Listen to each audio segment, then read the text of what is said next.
Hi guys, and welcome back to another video update of my second hair transplant. In this video we will look at my hair at 8 months post-operation, compare it with the previous month, look closer at my donor area and answer together the question if my donor area is over-harvested or not, exactly as the title says. As probably most of you already know, I started to take finasteride, or also called Propecia, immediately after my second hair transplant. And since then I see very often in the comment section people asking me if I got any side effects, as they want to get their hair back as well, but they're afraid of getting the side effects. So for those people, and also for the ones which are losing their hair and want to get it back in a not surgical way, I want to introduce you to the sponsor of this video, a company called Happy Head. They are offering a customized topical solution which has 4 main components. So it has minoxidil, it has finasteride, retinoic acid and hydrocortisone. All of these active components are clinically proven to grow hair, and the probability of getting the side effects from the topical solution are way smaller than from the oral intake. And the cool part about it is that you can change or remove some of the ingredients from the formula. So if you're thinking to try them out, check the link in this video's description, where you have 50% discount for the first order. So go ahead. Another topic which was highlighted also in the comment section was regarding my donor area. Some of the people saying that this is over-harvested and it looks very weak. In general, the over-harvesting is one of the most important in the same time one of the most common risk after the hair transplant. In some of the cases, this looks really bad, as you can see in this example. This is a post which I found online, where this guy is sharing his experience with one of the clinic in Turkey. As he writes here, I had the 3000 grafts taken, so I was told.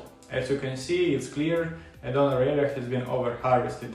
I'm also still suffering from skin discoloration, which isn't helping getting rid of the letterbox at the back of my head.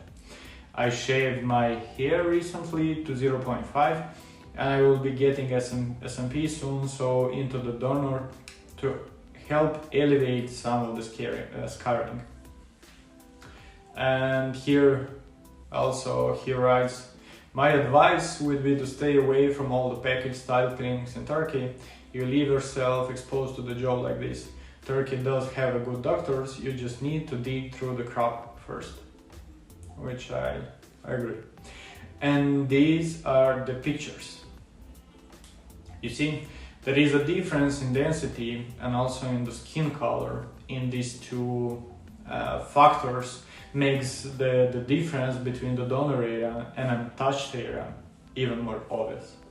Let's try to zoom in.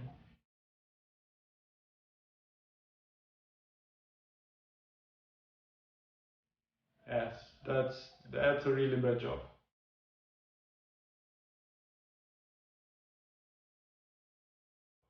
That's another example with bald patch in the donor area. Yeah, and this is another one.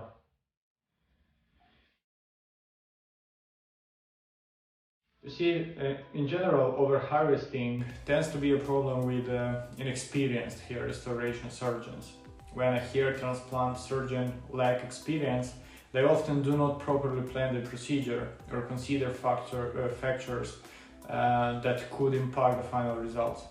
So be really careful when you're choosing the clinic and the doctor who will perform the surgery.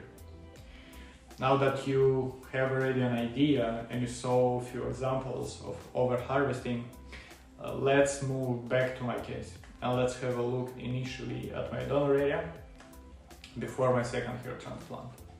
So this is a picture which was taken right before the procedure. Here where I have my hair long and there is no visible signs of over-harvesting. But in this one, where I have a Bruce Willis haircut, you can see clearly from where the grafts were extracted. You see these dots. And this was one of my biggest concerns before my second intervention. How to extract more new follicles from the donor area and not to create these patches with a lack of hair. That was one of the compromises I didn't want to take. So, namely having more hair on the top and visible lack of hair on the side. Definitely was not an option for me. That's why the doctor also recommended to extract a few grafts from my beard, from my chin here. And this is what actually was done.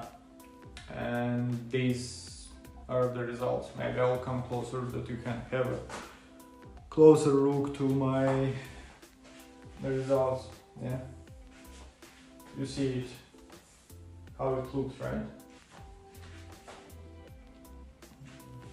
Let me get it back here. So this is the donor area. To me, yeah, I think the doctor and the trichologist did a very good job in picking the grafts in such a way that it's avoiding the over-harvesting. What do you think? Do you think that my donor area is over-harvested? Let me know in the comment section. What is your take on that? So, switching to the next topic about the overall results at my 8-month mark. The hair density at this point in time is increasing at a way lower speed than in the previous month. So it's not that easy to say if there is an improvement or not versus a month ago. That's exactly the reason I document the process and I almost always looking in the perspective and put the comparison between 1 month to another so that you can clearly see if there is an improvement or not. So I will play the video and probably we will finish this video with a comparison. Thanks and as usual, see you in the next one.